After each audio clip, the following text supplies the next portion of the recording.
21 jaar na de laatste Europese finale moet het hier donderdag gebeuren.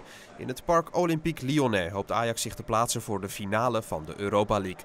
Na de 4-1 uit het heenduel met Olympique lijkt het maken van een snelle goal het ideale scenario voor Ajax. Ver komen is belangrijk en dat gaan we proberen te doen door te scoren. En ook om door geen doelpunten tegen te krijgen. Dus dat is niet, je kan daar geen keuze tussen maken. We gaan gewoon proberen zelf te scoren en proberen geen goal tegen te krijgen. De 4-1 van vorige week leverde Ajax in binnen- en buitenland complimenten op. Ook op het KNVB-congres van dinsdag kon Bos de nodige lof verwachten. Wat daar wel opviel was, en dat was wel leuk hoor, dat iedereen dit betrekt op het totale Nederlandse voetbal.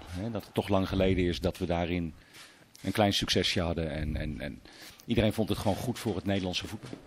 Toch hamert Bos er al de hele week op dat plaatsing voor de finale nog absoluut niet binnen is. Zo is wel duidelijk dat er in ieder geval één ding anders moet dan in het uitduel met Schalke in de vorige ronde. Dat je 3-0 achterkomt. Maar er is geen wedstrijd met elkaar te vergelijken. Dus ook de wedstrijd van Schalke.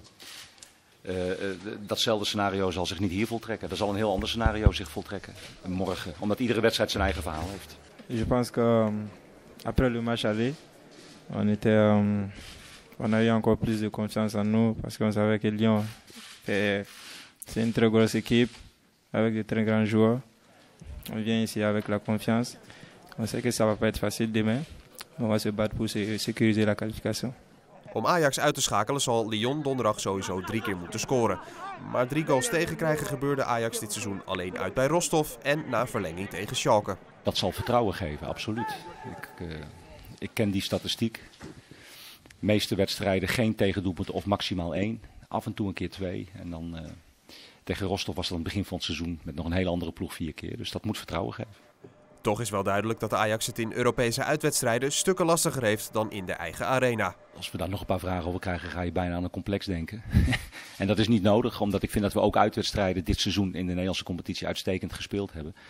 En natuurlijk is er een verschil wanneer 50.000 mensen achter je staan of misschien zoals morgen 60.000 mensen tegen je zijn. Daar zit natuurlijk een verschil in.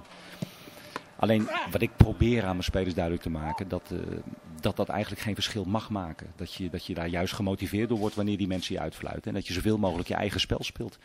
Dus we zullen moeten leren in dat soort wedstrijden om ons eigen spel zo snel mogelijk te spelen. En dat betekent dat we zo snel mogelijk aan het voetballen moeten komen. En de tegenstander achter de bal aan moeten laten lopen. Bertrand Traoré was in de arena verantwoordelijk voor de 1-0 en de 4-1. Een dag later werd hij zelfs verkozen tot beste speler van de afgelopen speelronde.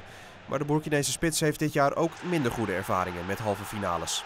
Déjà joué 2 demi-finales de différentes compétitions en moins de 3-4 mois. Je pense que c'est quelque chose de grand.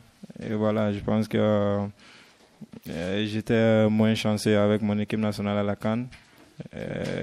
On perd lors de la saison de tir au but et c'est moi qui rate le dernier penalty.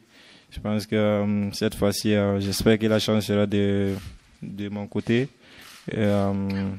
C'est un rêve pour nous tous, pour toute l'équipe de jouer cette finale. Et, on va tout faire demain pour se qualifier.